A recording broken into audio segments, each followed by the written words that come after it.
清香被人谋害了，在她即将赎身的前一晚，我一定要验明真相，一定要查出到底是什么人，逼得一个苦命之人到这种地步。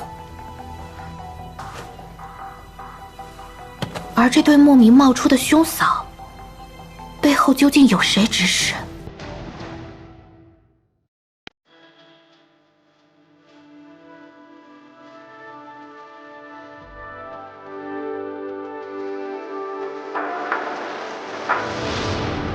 一段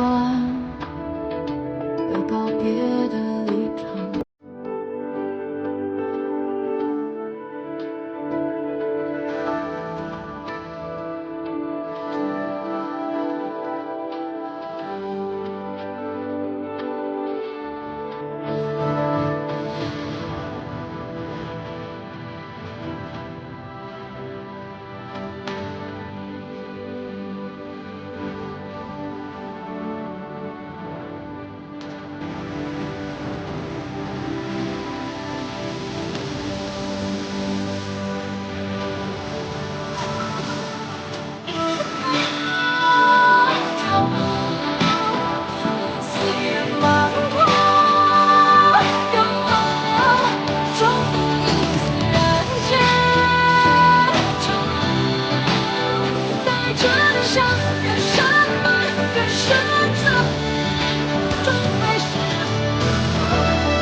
静香，这就是我亲妹妹啊！可香，我刚刚没搞错，这才是清香。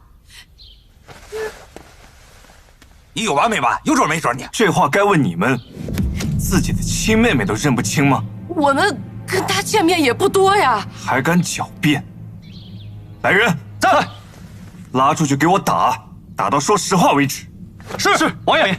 王爷，王爷，还是个大人物！王爷，走！王爷，走！王爷饶命！王爷饶命！我就是混口饭吃啊！混口饭吃？你们倒是好胃口，沾了人血的饭好吃吗？不敢了，不敢，再也不敢了！蓄意愚弄朝廷命官，已经足够把你们法办。若再敢有半字虚言，不敢了！你们一口咬定是庆香的兄嫂，却不去叫方索要赔偿。一心只想带走他的遗物，但他的遗物里并没有什么值钱的东西，说明这遗物的价值超过了他的本身。说，你们有何图谋？王爷，我不敢有图谋啊！是有人找到我说让我把他遗物偷走，给我2两银子，事成之后再给5两。为何会找你们2个？我们也不知道啊，王爷明鉴，王爷明察呀。那人长什么样？还记得吗？他嘴有点大，脸有点方。还有，他打扮的像个鬼，说话像南诏口音。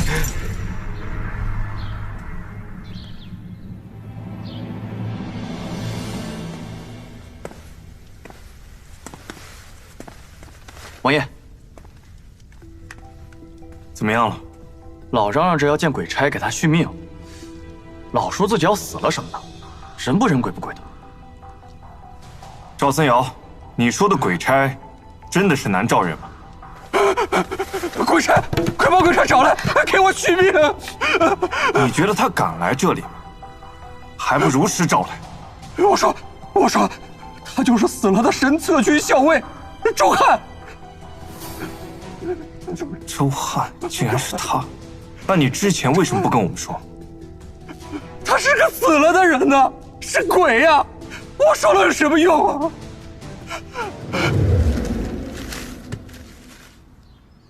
我已着人调查了那对假兄嫂，的确是2个江湖骗子，能供认出周翰，应该不会撒谎。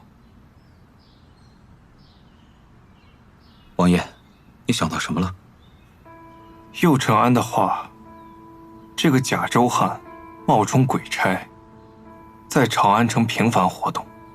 他们选择了最易引发肝霉疮，也最易聚集达官贵族的教坊。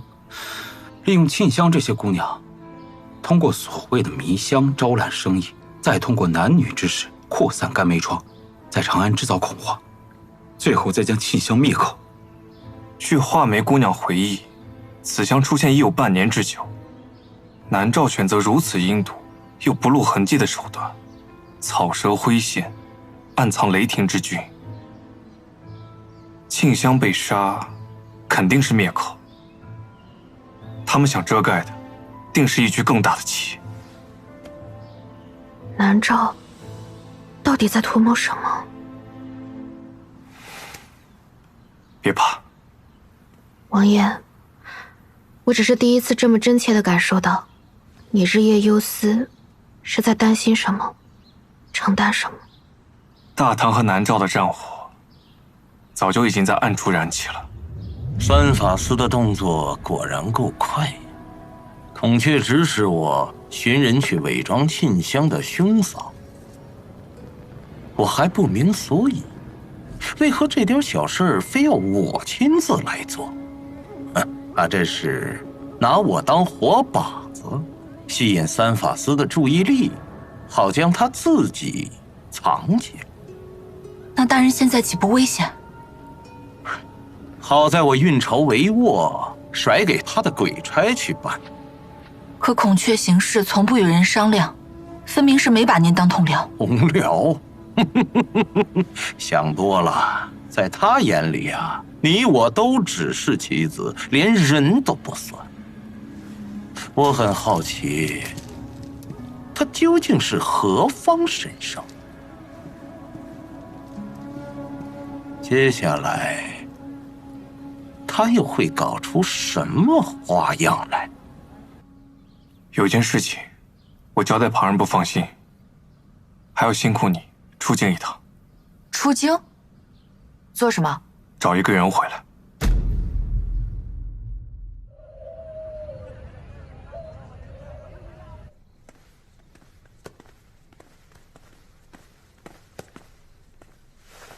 臣门下省左拾1万千山，有事参奏。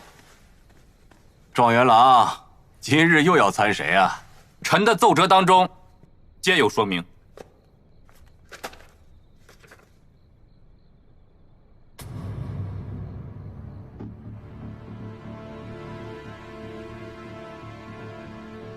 万千山，你好大的胆子，敢污蔑安郡王妃和南诏王子！臣只是将坊间传闻及亲眼所见如实回禀，不敢凭空捏造。此事在坊间传得厉害，街头巷尾议论纷纷。此事朕心里有数，自会查个明白。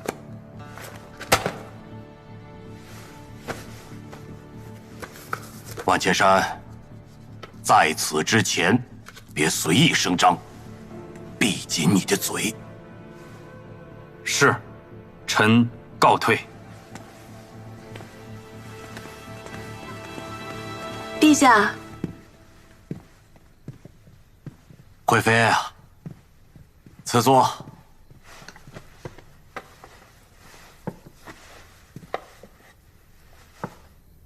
退下吧。陛下，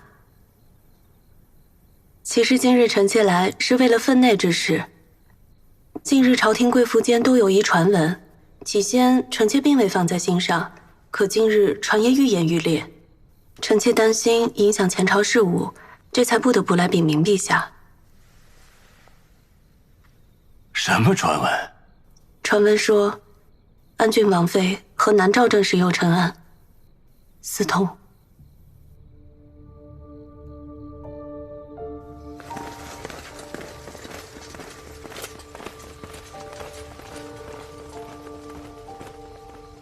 哟，万大人，万大人，几位大人怎的还未归家？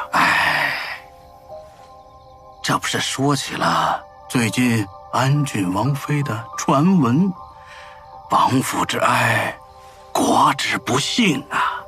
你们也知道了？这坊间传得沸沸扬扬的，谁人不知啊？就是啊，可惜安郡王被王妃迷了心智，怕是要他三法司出手弹压，让此事不了了之。三法司奉陛下令为国效力，又不是他安郡王的私兵。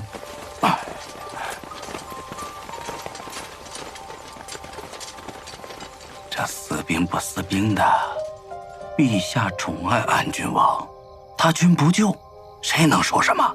你能说什么？可是三法司，万大人呐，咱就别在这宫门口惹人眼了，这样咱找一个能说话的地方，咱们边吃边说。啊，对，走，咱们边吃边说。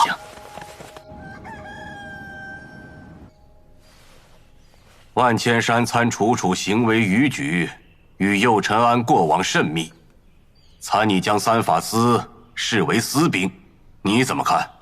臣没什么看法。右陈安进入三法司，跟随楚楚学习，楚楚也是履行公务，每日忙得焦头烂额，还要为人师表，夙兴夜寐，还要遭人恶意揣测。你的意思是，万千山作为左拾遗，给朕禀报大唐事务，都是子虚乌有、凭空捏造的？臣不敢。只是万千山又与所谓的礼节大方，陛下英明神武，定不会伤了一颗勤恳为民的仵作之心。楚楚的事，咱们先不说。那万千山参你的，你又该如何解释？参臣的人如过江之鲫，不止他万千山一个。吾奉王命召集诸位，此后言出令随，孰有违逆者、背叛者，杀无赦。是。接下来，我们就在这个长安城掀起一波风浪。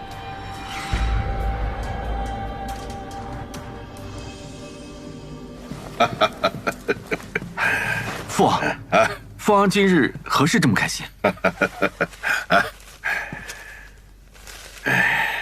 计划启动，静待将才陨落。恭喜父王！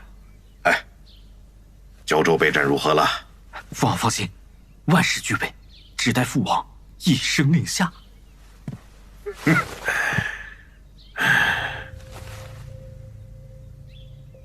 大概月前，便有了王妃和右陈安的流言。本来民间就好奇皇亲国戚内柴的事，再加上王妃的身份特殊，这好家伙，这个谣言传的是越来越离谱，越来越邪乎。属下倒是认为，这流言呢，像是有人在背地里偷摸着推着传的。彻查此事，造谣者全部拿进三法司详审，传播谣言者同罪。是。王爷，如果这样做的话，恐怕有人会在背地里议论您以权谋私啊。哼，我什么都不做的时候，他们议论的还少吗？我此前坚信身正则明，但现在明白了，意图造谣你的人，从不在意你是否真的做过。楚楚是宫门中人，亦是皇亲国戚，造谣者还带上了南诏二王子，其心可诛。不查不足以正律法，护国威。他们不是最爱拿空穴来风的事情往楚楚身上扣吗？本王只是按律行事，已经是便宜他们了。属下明白。先抓他几个杀鸡儆猴，然后那些碎嘴的有一个算一个，谁都跑不了。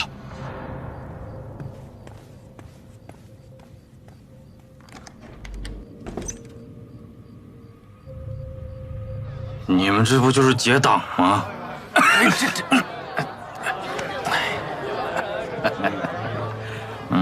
哎呀，万老弟呀，此言差矣，我们是被你鼓动，才敢不畏强权呐。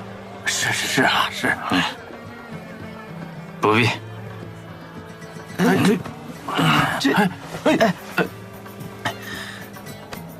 我乃门下省左拾遗，理应监察百官，维护朝堂清明。是。今后几位有问题，我也会如实奏禀陛下。万大人，好。万老弟说的对，说的对。你看，我们好不容易一聚，不谈国事不谈没错，是不谈国事。既然来了教坊，不妨听一听你那首被谱了曲的《讨南赵檄文》，这可是眼下京中风头正盛的词啊！我们不谈国事，只听曲儿。我怎么来了教坊了？不行，我先走一步。包大人。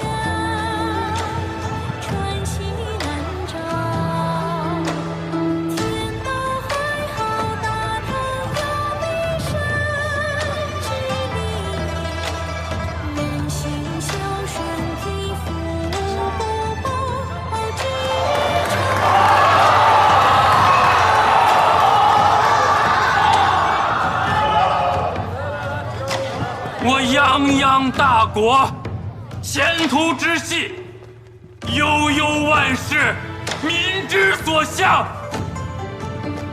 胶州兵马，如虎似狼，振戈达旦，烽烟相望。雄兵凛凛，剑指八荒，卑微小人，以消以正。公子，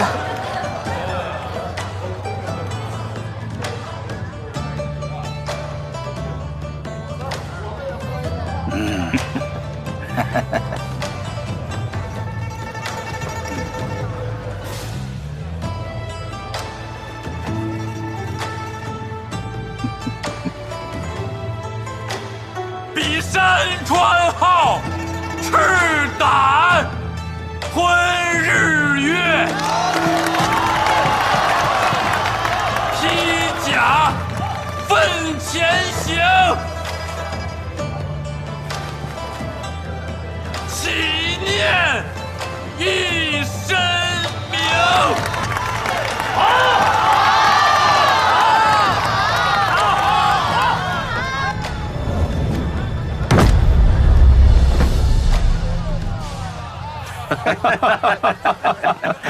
这是给我干呀！公子，公子，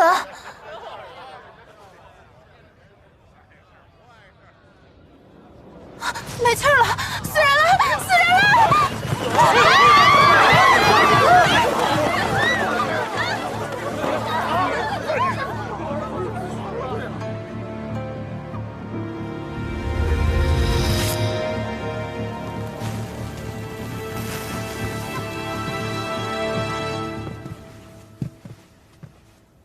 王爷，我再去盘问一番。哎，等等，又是干梅疮。死者身上没有明显的外伤，看唇色和指甲，也没有砒霜一类毒物中毒的迹象。那最有可能的，就是他身染干梅疮，又饮酒过量，才病重猝亡。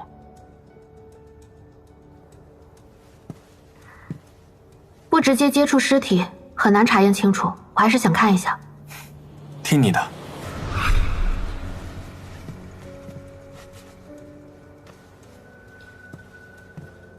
禀王爷，死者身上确实无明显外伤，肌肤上见有如饭粒大小的暗红恶疮，像是干梅疮的症状，但只是这么一看，无法确定是否是致死原因，需要带回三法司详细检验才能知道。不可能！赵校尉匆匆赶来，出言何意？你们说万千山是患干梅疮暴毙而死？目前尚未确定，需要进行详细检验。万千山这个人，最是古板教条，别说染上肝霉疮，就是连个相好的女子都未曾有过，不可能染肝霉疮。他在众目睽睽之下猝死于教坊，你若真想为他保全名声，便让我将他的尸体带回三法司，查验清楚，还他清白。安郡王有所不知，我与万千山是同乡，又是同一年考入京城。他出身寒门，家人不懂朝中之事，万伯父托我在京期间照顾其周全。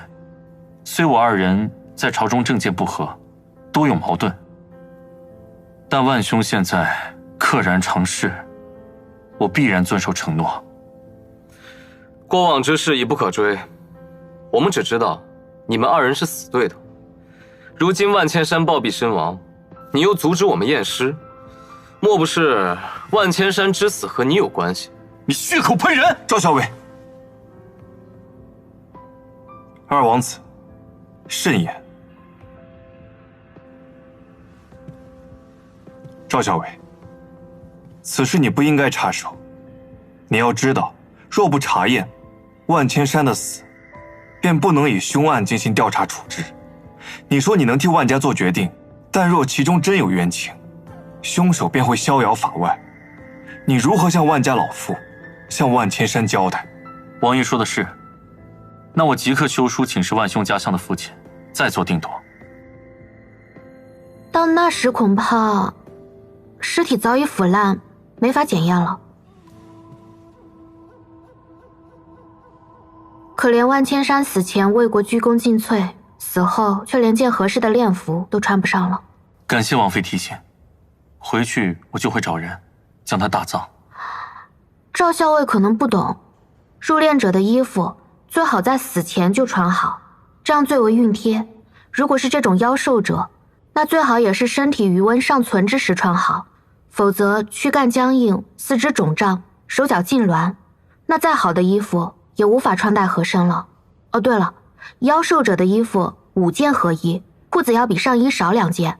一般入殓者怕是不懂，这还只是小殓，若是大殓，要在棺底铺上一层草木灰，防止腐蚀。校尉要谨记啊！原来大唐有这么多复杂的仪式，又跟师傅学到了。这还只是九牛一毛，像左拾遗这样的官职，入殓的要求怕是能出一本书了。若不是入殓的经验丰富，这些细枝末节是很难注意到的。是，这可有些难办。我大唐乃是礼仪之邦，这些文人又最讲究礼仪，遗漏了一点，怕左拾遗的身后事要被同僚笑话。王爷，咱们走吧，就不打扰赵校尉入殓了。等一下，请王妃指导入殓。王妃公务繁多，在下谢过王妃了。按照传统，需要亲人为亡者更衣。陈峰，速去西市买最好的入殓服来。是。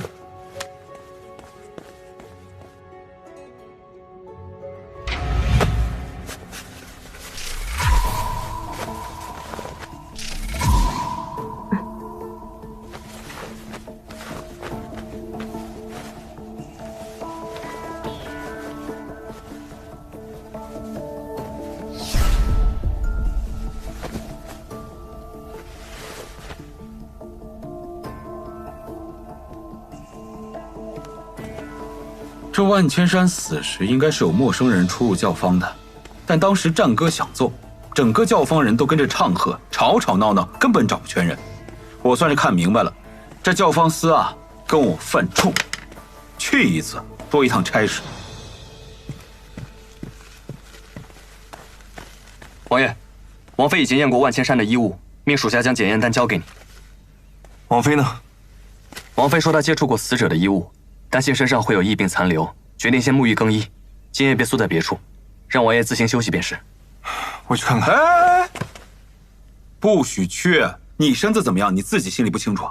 本来就比寻常人要弱，楚楚想得周到，处理这些事情也有经验，你就别跟着掺和了。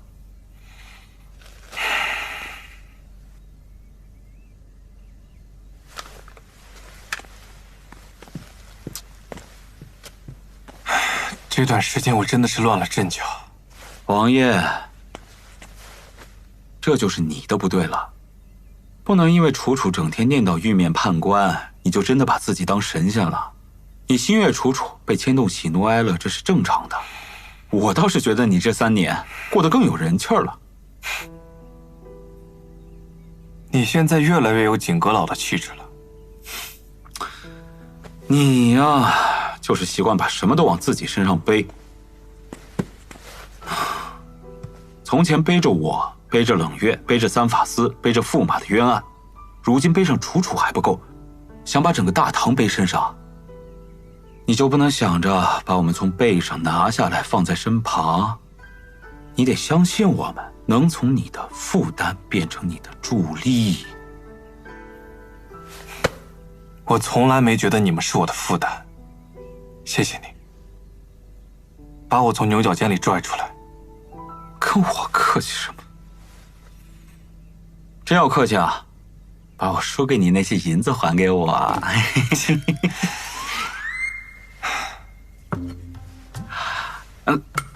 滚！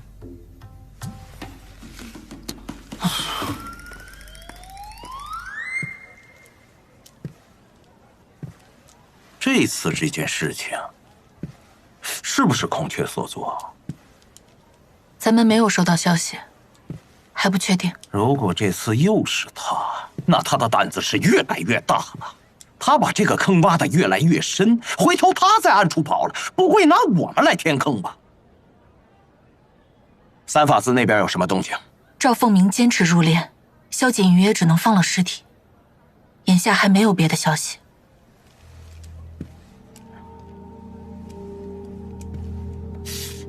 如此一来，倒也焉知非福啊！那后面的事，趁热打铁，抓紧办。王爷，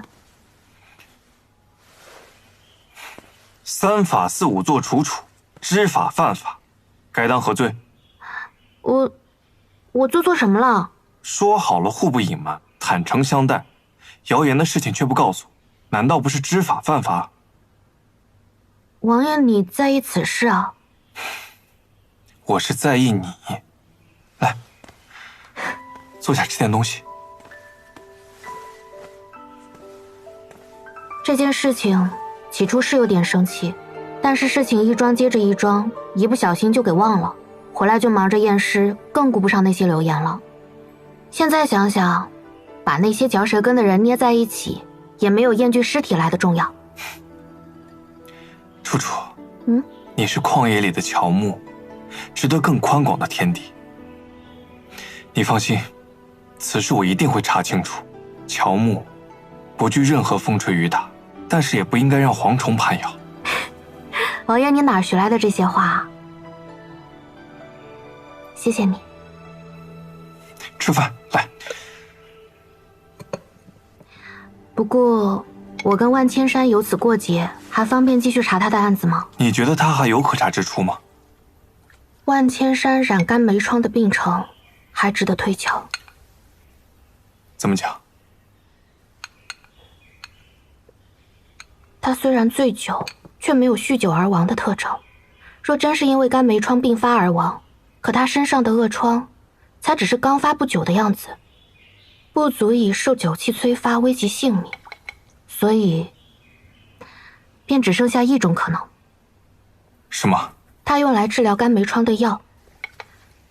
市面上治疗肝梅疮的方子，没听过酗酒会丧命的，除非有人在他的药里动了手脚。可是他的贴身衣物上并没有看到任何沾染药膏的痕迹，也可能他从没涂过药。但是在他的外衣上，我发现了少量的白色粉末。万千山为人刚正，恪守律法礼节，严以待人，对己更甚。他不是留恋烟花之地的人，或许连他自己都没有想到，自己染上了肝梅疮，自然不会涂药。所以你从他贴身衣物上找不到药渍。我对比了市面上肝梅疮的外敷用药，并没有白色粉末状的。虽然现在我还不能确定，但是人死并非如灯灭，随着时间的推移，尸体会不断的发生变化，再加上现在天气正热，如果不及时检验，很多线索会随着尸体的变化稍纵即逝的。你放心，我已经让景逸去梳理排查他的亲朋旧友，若是能从其中找到一些疑点，或许有可能把他的尸体带回来。王爷也觉得万千山的死可疑，不止，我怀疑他的死和庆香有关联。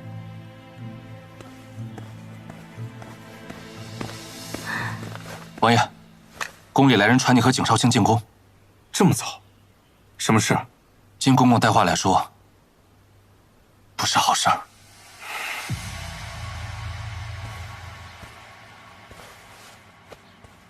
听说你们几个最近沉迷教坊，频繁出入，纸醉金迷啊！陛下，我们是去查……少在这狡辩！你们上次去的时候人还没死呢，你们是不是查案查久了，跟阎王爷爷有交情了吧？什么时候死人还得提前跟你们知会一声？若不是右陈安为你们澄清原委，朕非得把你们送到京郊采石场挖几天石头去。陛下，外臣在三法司这些时日，亲眼看到安郡王、景少卿他们废寝忘食，克己奉公。外臣只是不想让好人蒙冤。还有，昨日楚楚说万千山可能身染肝霉疮，他知不知道？他这么一句不清不楚的话，能引起多大的风波？陛下，楚楚只是行仵作之。朕不听这些，朕只知道，京中一夜之间有了传闻，都说长安城就是个安乐窝，多少达官望族身染难言之症，危害国祚，参你们的折子都快把朕淹了。陛下，肝霉疮本就是隐症，患者往往讳疾忌医，极难发现。如今先后出现沁香、赵三瑶2例病患，及万千山1位疑似病患，说明此症在京中确有蔓延的苗头。若能让人们警醒，让更多人免受其害，是好事。你少在这强词夺理。陛下，外臣认为安郡王说得对，事情已经发生了，不如就把握时机，由官府出面，向百姓讲解防治肝霉疮的常识。百姓越慌，他们气得就越牢。此举不妥，这只会逼得百姓更加不敢声张。右陈安说的也有道理，此症扩散极快，不清理一番，总有隐患，釜底抽薪才能及时治理。那陈回三法司再仔细斟酌，尽快拟出个章程来。景逸、右陈安，你们2个先退下。是。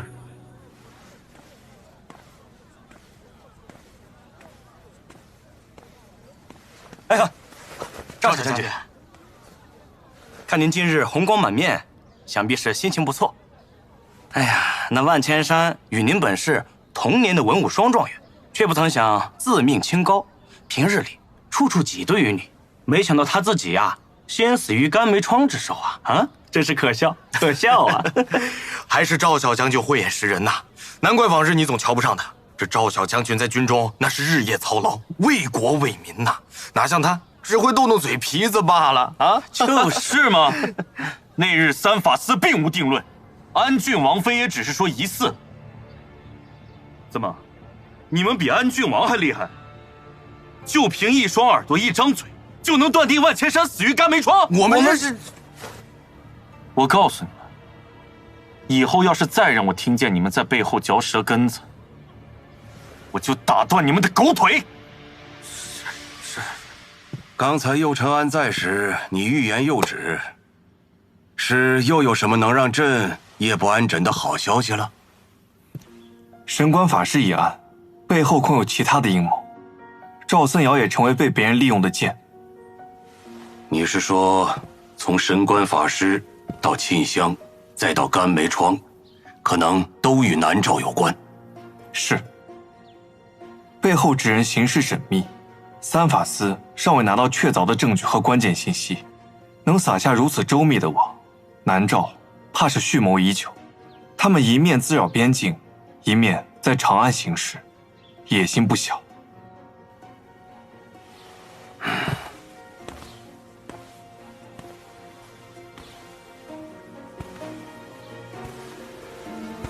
南诏垂涎我大唐之心昭然若揭，可我大唐的儿郎们还躺在昔日的盛世中做着美梦。大唐太久没有正经打过一仗了，老将们死的死，伤的伤。纵有锦离这样的有志青年，毕竟还是缺乏作战经验。陛下所言甚是，兄长也由此担心。还有一人，曾与南诏多次交战，熟悉南诏的作战路数。骠骑将军谢怀定。朕这就下旨，让谢怀定前往胶州，他任主帅，锦离任副帅。这样甚好。至于你，陛下，臣肩不能扛，手不能提，恐怕不能在战场上替陛下分忧了。萧锦瑜，谁让你上战场了？朕说的是楚楚的事。虽说万千山有些古板，但楚楚最近确实是3番5次出乱子。朕希望你能好好劝劝他，让他离开三法司，这也是为他考虑。臣明白，但臣以为，楚楚先是陛下亲赐的仵作，而后再是臣的夫人。楚楚身为仵作，恪尽职守；身为王妃，她悲悯百姓。她是谣言的受害者，不应该再为此付出代价。臣自问不是一个好夫君，但不能不做一个好上司。还望陛下体察。朕体察有何用？不想让楚楚处在风口浪尖之上，你就得好好想想，怎么逆转风向，怎么调转悠悠众口。是。逛街？好啊。上次我跟冷月去，看见东市新开了一家糕点铺子，当时排队的人太多了，都没来得及买。这次正好去看看。怎么了？你干嘛这么看着我？其实今日逛街还有另外一个目的。什么目的啊？